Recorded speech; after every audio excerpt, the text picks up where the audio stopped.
Alvi exactly এখন কোথায় আছে সেটা আমি জানি না। ছোট পর্দার অভিনয়শিল্পী জাহের আলভির স্ত্রী আফরা ইবনাত খান ইকরার মৃত্যুকে ঘিরে বিনোদন অঙ্গনে আলোচনা চলছে।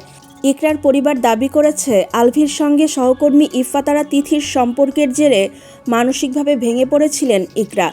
এ ঘটনায় ইকরার বাবা কবির হায়াত খান রাজধানীর পল্লবী থানায় মামলা করেছেন।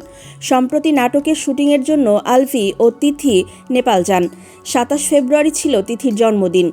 বিনোদন অঙ্গনে গুঞ্জন ছড়ায় তিথির জন্মদিন উদযাপনের উদ্দেশ্যে নেপালে শুটিংয়ের আয়োজন করা হয়েছিল। তবে এ অভিযোগ অস্বীকার করেছেন আলভি। শতবার বলছে যে আমাকে ডিভোর্স দিয়ে দাও। আমরা 28 ফেব্রুয়ারি ইকরা মৃত্যুবরণ করেন। এরপর থেকেই আলভি ও তিথির সম্পর্ক নিয়ে আলোচনা আরও তীব্র হয়। ইকরার মৃত্যুর পর আলভি দেশে ফেরেননি, এমনও অভিযোগ ওঠে। এ বিষয়ে তিথি বলেন, তিনি পুরো টিমের সঙ্গে দেশে ফিরেছেন। তার ভাষ্য, ইকরার মৃত্যুর দিনই দেশে ফেরার টিকিটের চেষ্টা করা হলেও তাৎক্ষণিকভাবে পাওয়া যায়নি। পরদিন টিকিটের ব্যবস্থা হলে পুরো টিম একসঙ্গে ফেরে। লাস্ট নেপাল থেকে বিদায় নিয়ে আমরা বের হয়েছি। আলভির সঙ্গে প্রেমের গুঞ্জন প্রসঙ্গে তিনি বলেন, দীর্ঘদিন একসঙ্গে কাজ করার সুবাদে তাদের মধ্যে ভালো বন্ধুত্ব গড়ে উঠেছে। তিনি বলেন, একটি অফিসে সহকর্মীদের মধ্যে যেমন বন্ধুত্ব হয়, আমাদের ক্ষেত্রেও তেমনই হয়েছে। ইন্ডাস্ট্রিতে আলভি আমার ভালো বন্ধু, এ কথা আমি আগেও বলেছি।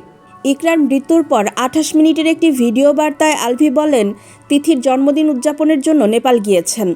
এ দাবি সঠিক নয়।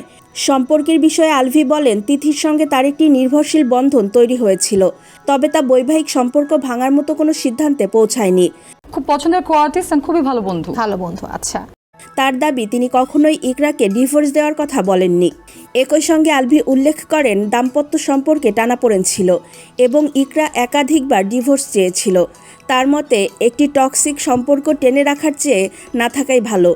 ইকরার ঘনিষ্ঠজনদের দাবি, আলভি ও তিথির ঘনিষ্ঠতা ইকরাকে মানসিকভাবে বিপর্যস্ত করে তোলে। যদিও এ অভিযোগ অস্বীকার করে তিথি ও আলভি দুজনেই তাদের সম্পর্ককে বন্ধুত্ব হিসেবে দাবি করেছেন। জাহের আলভির সঙ্গে ডিরেক্টর আমাকে নেয় এই কারণে রাগ করে আমাকে একটা চট দেবে, মানে আমি অনেক কিছু বলতেছি। অন্য নায়কদের সাথে আমার কাজের অফার খুবই কম আসে।